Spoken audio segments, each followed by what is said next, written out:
Political సరే ప్రజలకు ఆవేదన ఉండి ఉంటుంది. సో నాకు అది చూస్తున్నప్పుడు ఈ ప్రస్థానం సినిమాలో సాయి కుమార్ డైలాగ్ గుర్తుకొస్తుంది. ప్రతి మనిషిని కదిలించేది ఒక ఆశ ఒక్కటే అని. ఆ విధంగా ఆ ఆశతోనో కోరికతోనో కొత్తగా ఏమైనా మంచి జరుగుతుందని ఒక ఆలోచనతో చేసింటారు. So we have to give time. ప్రభుత్వానికి కూడా మనం టైం ఇవ్వాలి. టైం ఇచ్చిన తర్వాత వాళ్ళు కూడా ఈ ఇయర్లో కూడా చేయలేకపోతే సరే, ఒక ఫైనాన్షియల్ ఇయర్ అంతా అయిపోయినా కానీ నువ్వు చేస్తూ ఉన్న హామీలు ఏమైనాయి, సంపద సృష్టిస్తాను. ఇప్పుడు అమరావతి అనే దాంట్లో ఒక్కొరికి ఒక కన్ఫ్యూజన్ అనేది. కొంతమంది లోన్ అంటారు, కొంతమంది గ్రాంట్ అంటారు, కొంతమంది మేము చూసుకుంటామని చెప్పేసి ఫైనాన్షియల్ మినిస్టర్ మేము అని చెప్పి లోన్ కిందకి వస్తుంది. డిఫరెంట్ బ్యాంకింగ్ సెక్టర్, ఏఏబి కావచ్చు, ఎక్స్టర్నల్ ఎయిడెడ్ బ్యాంక్ ఈఏబి గురించి కావచ్చు, వరల్డ్ బ్యాంక్ గురించి కావచ్చు, డిఫరెంట్ బ్యాంక్స్ నుంచి ఇప్పిస్తాము అని అన్నారు. మరి అది ఏ విధంగా ఇప్పిస్తారనేది ఇంకా ఇంతవరకు గైడ్లైన్స్ రాలేదు.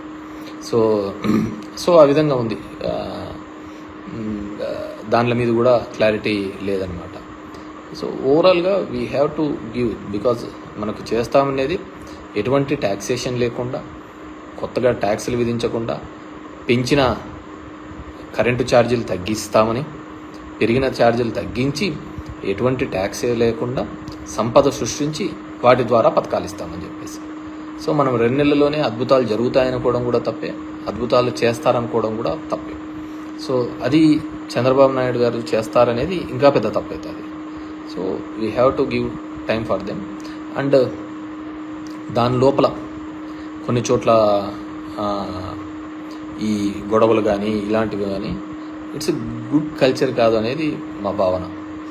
ఎందుకంటే మనం వేసిన బంతి మళ్ళీ తిరిగి బౌన్స్ బ్యాక్ అవుతూ ఉంటుంది దాన్ని.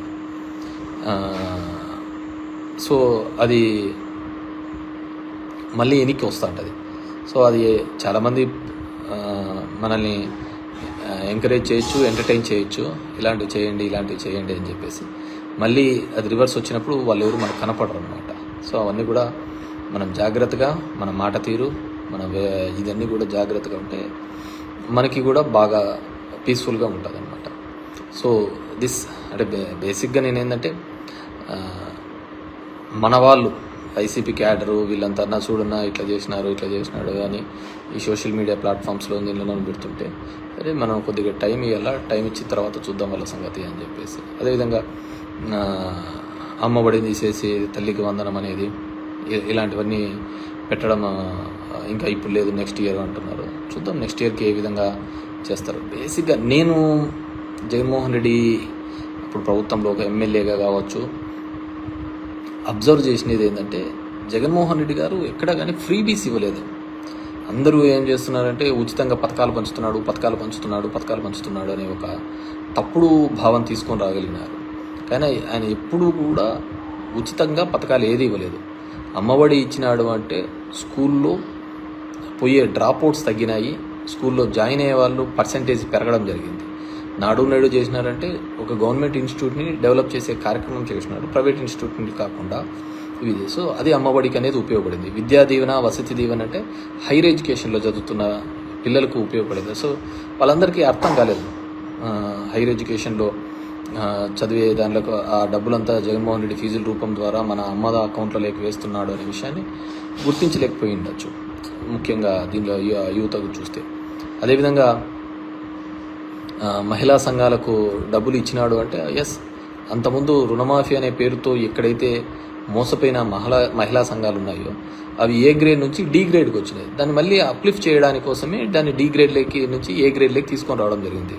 98% రీపేమెంట్ అంతా మనమే చేసినాం కాబట్టి మొత్తం అంతా తీసుకొని రావడం జరిగింది. ఈ విధంగా బ్యాంకింగ్ సిస్టమ్ కావచ్చు, ప్యారలల్గా కావచ్చు, ఒక వ్యవస్థ ఇప్పుడు ఆటోలు అనే కావచ్చు, అదేవిధంగా నాయ బ్రాహ్మణ్స్ కావచ్చు, ఇవన్నీ వ్యవస్థలు ఎక్కడ ఊరికి వెళ్ళాం. ఈ కుల వృత్తులు ఇవన్నిటినీ కూడా ముందుకు తీసుకొని అంతరించిపోతున్న దానికి ఇప్పుడు నేతన్న నేస్తం కావచ్చు, ఇవన్నీ కూడా అంతరించిపోతున్న ఒక వృత్తిని బతికించడం కోసం చేసిన ఒక ప్రయత్నం అంతే. సో దాన్ని అన్నింటినీ ఉచితంగా పనిచేస్తున్నాడు అని చెప్పిన అంతకంతే మించి పంచుతున్నాడు అనేది. అదేవిధంగా ఉద్యోగ కల్పనలో కూడా ఇప్పుడు అందరూ శ్వేతపత్రాలు అందరూ రిలీజ్ చేస్తున్నారు అనమాట. ఎన్ని ఉద్యోగాలు ఇచ్చినారు, ఏమి ఇచ్చినారు అని. అది వాళ్ళ టెన్యూర్లో 14 to 19 ఎన్ని ఇచ్చినారని చెప్పినా కూడా బాగుండేది అనమాట. ఇప్పుడైతే ఒక ప్యారలల్ వ్యవస్థ, అది జగన్మోహన్ రెడ్డి ఉన్నా లేకున్నా అది ఇంకొక 100 సంవత్సరాలైనా కానీ ఆ సచివాలయ వ్యవస్థ, ఆ సచివాలయాలు అనేది జగన్మోహన్ రెడ్డి గారు ఏర్పాటు చేసినది అవి జీవితకాలం ఉండే సిస్టమ్. సో దానిలో ఏ విధంగా సబ్సిక్వెంట్ గవర్నమెంట్స్ వాడుకుంటాయి లేదు అనేది వాళ్ళ ఇష్టం. సో అది we have to check. So ఇలా వివిధ కారణాల వల్ల అన్నీ ఉన్నాయి. అండ్ ముఖ్యంగా ఓట్స్కి సంబంధించి 49 లక్షల ఓట్లు కేవలం మన ఏపీలో ఆ ఫిగర్ మ్యాచ్ కాలేదు పార్లమెంట్ ఎలక్షన్స్లో అనేది కొన్ని సంస్థలు చేసుకున్న వాటి ద్వారా రావడం జరిగింది. 79 సీట్లు దేశవ్యాప్తంగా ఈ విధంగా అవకతవకలు జరిగినాయని కూడా జరగడం జరిగింది అన్నమాట. సో దాని మీద పూర్తిగా కూడా ఒక ఎంక్వైరీ జరగడమో లేకుంటే ఇంకో పద్ధతి ద్వారా వస్తేనే తప్ప వాటిని మనము కరెక్ట్గా చెప్పలేము.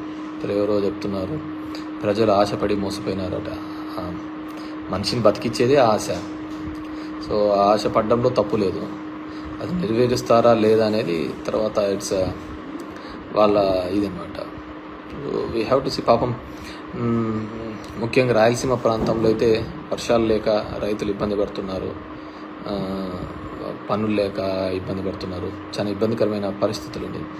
ఎందుకంటే కొన్ని గ్రామాలలో తాగునీళ్ళకు కూడా ఇబ్బంది కలిగే, ఎందుకంటే వాటర్ టేబుల్ పడిపోతుంది, వాటర్ టేబుల్ బాగా డౌన్ఫాల్ అవుతుంది. We have to see. Pawan Kalyan గారికి ఇప్పుడు తీసుకున్నారు Panchayati Raj ministry. It is challenging. ఆయన కూడా నేను విన్నాను ఇక్కడ బ్లీచింగ్ పౌడర్ ఇది లేదు, నీళ్ళకు ఇది లేదు అని చెప్పేసి కూడా వినడం జరిగింది. సో జగన్మోహన్ రెడ్డి గారు ఇట్లా ఎప్పుడు కారణాలు చెప్పలేదు. ఎందుకంటే 100 కోట్లు కేవలం 2019లో దిగిపోయేటప్పుడు టైం పెట్టినా కానీ బడ్జెట్లో డబ్బులు లేవు, ఇవి లేవు అని చెప్పలేదు. తన వంతుగా తన చేయాల్సినది కొన్ని రిఫార్మ్స్ తీసుకొని రావడం జరిగింది. ఇప్పుడు మెడికల్ కాలేజెస్ కావచ్చు, పోర్ట్స్ కావచ్చు, హాస్పిటల్స్ కావచ్చు, స్కూల్ ఎడ్యుకేషన్ కావచ్చు, కొన్ని రిఫార్మ్స్. నేను కూడా అన్ని రిఫార్మ్స్ అంత త్వరగా జనంలోకి ఇంజెక్ట్ చేయడం కూడా తప్పే నేను అనుకుంటున్నాను. వీ హ్యావ్ టు ఆ ఫ్లోలో పోతుండాలి. జనాలకి ఏది అనుకుంటారో దాని ఫ్లోలో పోతుండాలి. కానీ వాళ్ళని కొత్తగా మనం నేర్పించాలనే ఒక ప్రయత్నం చేస్తా అంటేనే పెద్ద తప్పు. దానికి బేసిక్ పెద్ద ఉదాహరణ నేనే అనమాట. నాదే లైవ్ ఎగ్జాంపుల్. ఎందుకు నేను లైవ్ ఎగ్జాంపుల్ అంటే, ఇప్పుడు పబ్లిక్ రిప్రజెంటేటివ్స్ జనం దగ్గరికి పోరు, జనంతో మాట్లాడరు, వాళ్ళ దగ్గరికి వచ్చిన వాళ్ళనే కలవడం బరువుగా ఉంటుంది. అలాంటిది నేను ఒక కొత్త సిస్టమ్ని తీసుకొని వచ్చి వీళ్ళే వాళ్ళ దగ్గరికి తీసుకొని పోవడం జరిగింది. దానికి ఎన్నో నిందలు మోయడం తప్ప నాకు వేరేది ఏంది జరగలేదు. అదే మర్యాదకు నేను ఇంటికాడ కూర్చున్నా కానీ నాకు ఈ నిందలు తప్పేటివి, నా పని నేను చూసుకున్నా కానీ నేను జనం దగ్గరికి పోవడంతో నాకు నిందలు ఓటమి తప్ప నేను పెద్దగా మూట కట్టుకునేదంటూ ఏమీ కనపడలేదన్నమాట. సో అపవాదులు తప్ప మూట కట్టుకునేది ఏంది లేదు. సో అట్లుంటుంది. కాబట్టి ఎప్పుడే కానీ సిస్టంలో ఏ విధంగా అలవాటు పడితే దాని ప్రకారమే పోవాలా. అదేంటి అంటే రాజకీయ నాయకులు అనేది ప్రజలకు దూరంగా ఉండాలా, ఎలక్షన్లప్పుడు కనపడాలా, వాళ్ళకి అబద్ధాలు చెప్పాలా, అబద్ధాలకు నచ్చితే వాళ్ళకు ఇది చేస్తూ అంటారు, నమ్ముకుంటే వేయరు. ఇంకా దీంట్లో మంచని చెడు అనేది అనవసరమైన విషయం. అండ్ రెండోది, చంద్రబాబు గారు నిజమైన రాజకీయ నాయకుడైతే అసలు ఏ పథకాలు చేయకూడదు. ఎందుకు చేయకూడదు అని నేను అంటానంటే, ఇన్ని పథకాలు చేసి ఎటువంటి అవినీతి లేకుండా ప్రజలకు అందించాలి అని జగన్మోహన్ రెడ్డి గారు అనుకున్నారు. ఆ విధంగా అనుకోవడం వల్లనే కదా జగన్మోహన్ రెడ్డికి 11 సీట్లు వచ్చినాయి.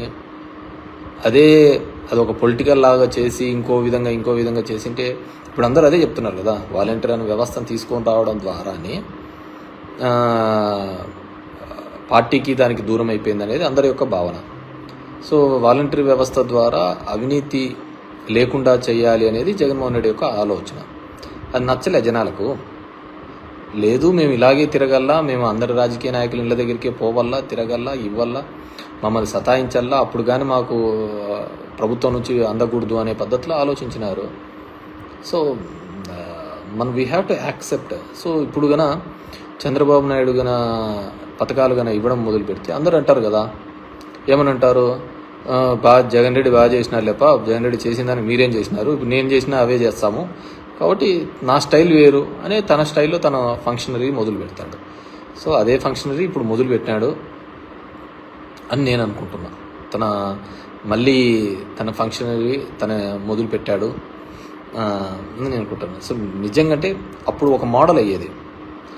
జగన్మోహన్ రెడ్డి గన సక్సెస్ అయ్యి ఉంటే పేదవాళ్లకు సాయం చేయాలి, పేదవాళ్లకు ఆదుకోవాలి అనేది ఒక ఎగ్జాంపుల్గా నిలిచేది.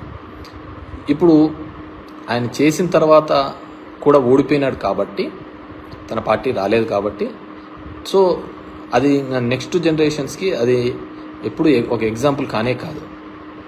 సో అది నెక్స్ట్ జనరేషన్కి అది ఎగ్జాంపుల్ కానే కాదు. సో నెక్స్ట్ జనరేషన్కి ఇంకోటి ఎగ్జాంపుల్, చంద్రబాబు ఇంకో పద్ధతిలో ఆలోచించాలి. అది పథకాల రూపంలో కాకుండా ఇంకో పద్ధతిలో ఆలోచించాలి. సో అతను అదే సంపద సృష్టిస్తాను అనే ఒక పద్ధతిలో ఆలోచించాడు. అది ఎంతవరకు సంపద సృష్టిస్తాడు ఏంది అనేది మనం we have to wait and see. So ఆయన చేయలేదు, ఇది చేయలేదు అని చెప్పేసి పెద్దగా కంగారు పడద్దండి, పెద్దగా ఆలోచించద్దండి. అండ్ బాగా బీ రిలాక్స్. ఈ మధ్యకాలంలో కొన్ని మంచి మూవీస్ వచ్చినాయి.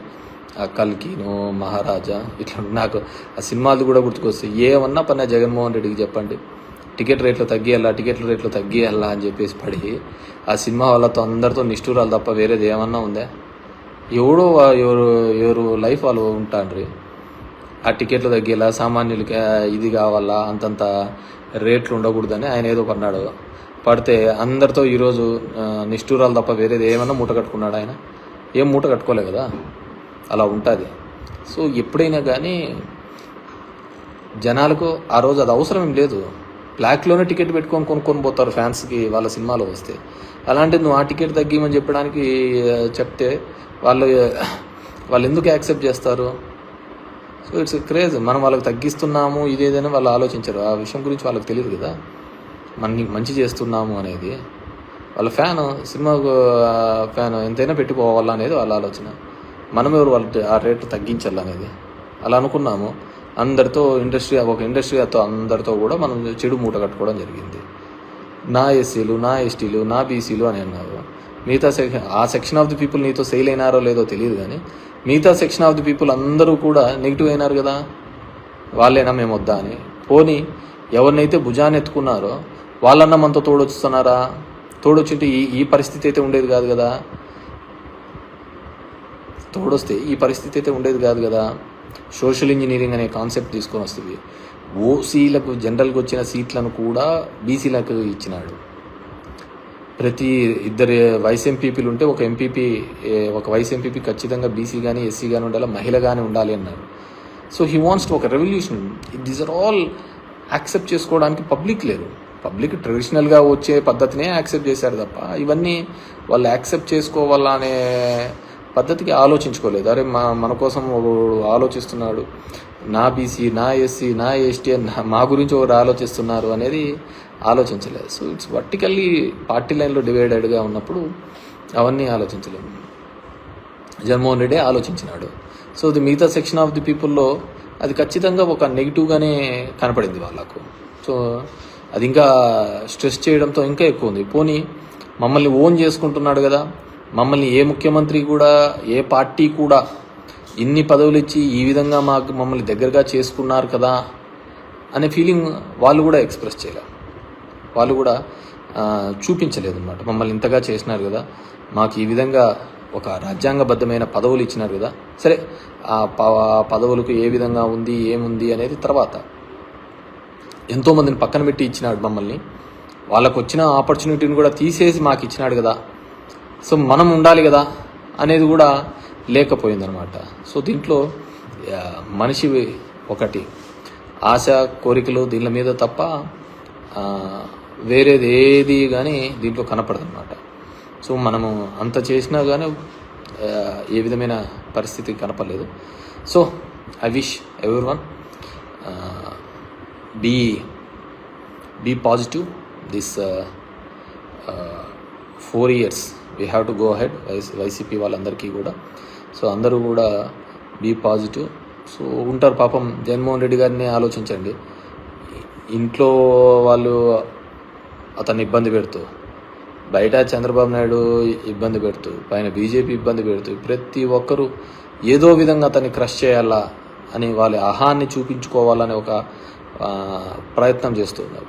So at this point of time మనమందరం కూడా వైసీపీ పార్టీకి ఆయనకు తోడుగా ఉండాల్సిన బాధ్యత.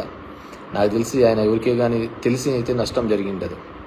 సో డెఫినెట్గా ఒక పొలిటికల్ డ్రివన్ తప్ప, రాజకీయంగా తీసుకోకపోవడం తప్ప, ఆయన అన్నీ కూడా ప్రతి ఒక్కరికి కూడా మంచి చేసే ఒక ప్రయత్నమే చేసినాడే తప్ప ఎక్కడే కానీ నెగిటివ్ చేయలేదు. ప్రతి ఒక్కరికి మంచి చేయాలనే ఒక ఆలోచన తప్ప వేరేది ఏం చేయలేదు. సామాన్యుల వరకు కూడా ఒక మంచి చేయాలనే ఒక ఆలోచన తప్ప వేరేది ఏం చేయలేదు. సరే ఉండొచ్చు, రాజకీయంగానే చూసుకోలేదు. ఇప్పుడు ఎఫ్పి షాప్స్ ఉన్నాయి ఒక పల్లెలో, ఒక గ్రామంలో. ఎఫ్పి షాప్ అంటే ఆ ఊర్లో ఉన్న పెద్ద లీడర్ దగ్గరకు ఉంటుంది. అది జనాలందరూ అతని దగ్గరికి పోతుంటారు, లైన్లో నిలబడుతుంటారు, తెస్తుంటారు. జగన్మోహన్ రెడ్డి ఒక కొత్త పద్ధతి తీసుకొని వచ్చినాడు, ఒక వ్యాన్ పెట్టాలని, అది ఇంటింటికి పోయి ఇవ్వాలని. సో అక్కడ అతను బాధపడినాడు, వీళ్ళకు సాటిస్ఫాక్షన్ లేదు. అలా మల్టిపుల్ రీజన్స్తో ఈ విధంగా ఉంది. So that's it for now. So అందరినీ కూడా be positive and we have to, అందరం కూడా జగన్మోహన్ రెడ్డి గారికి తోడుగా ఉందాం, అండగా ఉందాం. అతన్ని అన్ని విధాలుగా కూడా ఇబ్బంది పెట్టే ప్రయత్నాలు చేస్తూ ఉంటారు ఎమ్మెల్యే క్యాండిడేట్స్కి. రాజకీయంగా ప్రతి గ్రామంలోనూ, ప్రతి ఊర్లోనూ, ప్రతి వార్డులలోనూ కూడా ఇబ్బంది పెట్టాలా అనే ఒక ఆలోచన విధానంతో చూస్తుంటే ఇప్పుడు ఒక కొత్త ట్రెండ్ వస్తుందన్నమాట. మామూలుగా రాజకీయ నాయకులు కొట్లాడుకుంటూ ఉంటారు, అయిపోతూ ఉంటుంది. ఇప్పుడు అదంతా అయిపోయిన తర్వాత దానికి సంబంధించిన అధికారులను కూడా, ఐఏఎస్లను, వీళ్ళను అప్పుడైతే ఎవరైతే ఉన్నారో వాళ్ళను కూడా కంప్లైంట్లు పెట్టాలా, కేసులు పెట్టాలనే ఒక ఆలోచన చేస్తున్నారు. So we have to wait and see. నాకు అనిపిస్తూ ఉంటుంది అదంతా దేశంలోని దరిద్రాలకు అన్నిటికీ కూడా రాజకీయ నాయకులైన కారణము. దెర్ ఆర్ మెనీ సిస్టమ్స్ ఉన్నాయి కదా, వ్యవస్థలు చాలా ఉన్నాయి కదా, కానీ ఎందుకు ఒక రాజకీయ నాయకుడు మాత్రమే దీనికి వస్తాడు అంటే 5 ఏళ్ళకి ఒకసారి ఓట్లకు వస్తున్నాడని ఆ విధంగా ఉంటుంది. ఇప్పుడు if you look in to the 4 pillars అనుకుంటే, జ్యుడిషియరీ కావచ్చు, మీడియా కావచ్చు, ఎగ్జిక్యూటివ్ కావచ్చు, కాన్స్టిట్యూషనల్ పొలిటికల్ కావచ్చు, ఏదైనా కావచ్చు, దీనిలో కేవలం ఒకటిదే తప్పు ఉందంటారా? I don't think so. కింద నుంచి పబ్లిక్ దగ్గర నుంచి పై వరకు ప్రతి ఒక్కరిది ఏదో ఒక సందర్భంలో వాళ్ళ ఆశ, వాళ్ళ కోరికల మీద, అది కులం మీదనో, మతం మీదనో, అవకాశవాదం మీదనో, ప్రతి ఒక్కదాని మీద ఏదో విధంగా రన్ అవుతానే ఉందన్నమాట. సో ఇవన్నిటినీ కూడా అండ్ ఫ్యాక్షనిజం పెరుగుతుందని ఎవరో పెట్టారు, పురుషోత్తం అంట. ఎస్, డెఫినెట్గా ఇవన్నీ కూడా ఫ్యాక్షనిజానికి తోడుగు అయ్యేటివే. ఒకరికొకరి మీద ఒకటి కలిసి వచ్చి ఫ్యాక్షనిజానికి ఇంకో విధంగా ఒక అన్రెస్ట్ వచ్చిందనుకో. అన్రెస్ట్ వచ్చినప్పుడు డెఫినెట్గా అందరూ రివోల్ట్ అవుతారు, అందరూ రోడ్ల మీదకి వస్తారు. ఆ రోడ్ల మీదకి వచ్చినప్పుడు, ఆ రివోల్ట్ వచ్చినప్పుడు డెఫినెట్గా నో వన్ కెన్ స్టాప్ అనమాట. ఎందుకంటే మనం చూసాం ఈ దేశంలో ఉల్లిగడ్డల రేట్లు పెరిగినప్పుడు కూడా ప్రభుత్వాలు పడిపోయిన దేశం ఉంది అనమాట. కాబట్టి ప్రతి ఒక్కటి కూడా అదే విధంగానే ఉంటుంది. దీంట్లో మంచికి చెడుకు లేదు, కేవలం స్వార్థానికి, ఆశకు, కోరికలకు తప్ప దీంట్లో వేరే ప్లేస్ లేదనమాట ఎక్కడ కానీ. సో దాన్ని బట్టి మనం కూడా పోతూ ఉంటే బాగుంటుంది. So I wish all the best. So చాలా రోజులైన తర్వాత కానీ ఒక ఇది అండ్ అందరికీ నేను కోరుకునేది ఒకటే, don't expect much from Chandrababu Naidu. ఏదో ఆయన చెప్పిన పథకాలని రాత్రికి చేసేసి అద్భుతాలు చేస్తాడు అని చెప్పేసి మనంగా అనుకోవాల్సిన అవసరం లేదు. ఎందుకు చెప్తున్నానంటే డెఫినెట్గా గతంలో అతను ఎప్పుడు చేసిన దాఖలాలు లేవు. అండ్ జగన్మోహన్ రెడ్డికి జరిగిన తర్వాత 11 సీట్లు ఇచ్చిన తర్వాత, ఇన్ని పథకాలు, ఇంత మంచి అవినీతి లేకుండా జరిగిన తర్వాత 151 నుంచి 11 సీట్లకు తీసుకొని వచ్చిన తర్వాత ఏ రాజకీయ నాయకుడికైనా సరే కొద్దిగా ఆలోచన ఉంటే అతను ఖచ్చితంగా ఇలాంటి పథకాలు ఏవే కానీ చెయ్యడు. ఎందుకంటే అన్ని చేసినా కానీ జగన్మోహన్ రెడ్డికి ఏం చేశారు అనే ఒకటే బిగ్ క్వశ్చన్ మార్క్. సో కాబట్టి ఎవరే కానీ నాకున్న అంచనా ప్రకారం అయితే ఎవరు చేరు. ఏదో ఎలక్షన్లకు 2 నెలల ముందు వస్తూ ఉంటారు, నీకు ఏది ఇష్టమైతే అది ధర్మవరానికి సముద్రం కావాలంటే తీసుకొని వస్తామంటారు, ఇంకోటి కావాలంటే తీసుకొని వస్తారు. అట్లేదో మాటలు చెప్తా అంటారు, పోతా అంటారు. సో దట్స్ పీపుల్స్ అన్నమాట. Thank you very much. Thank you very much.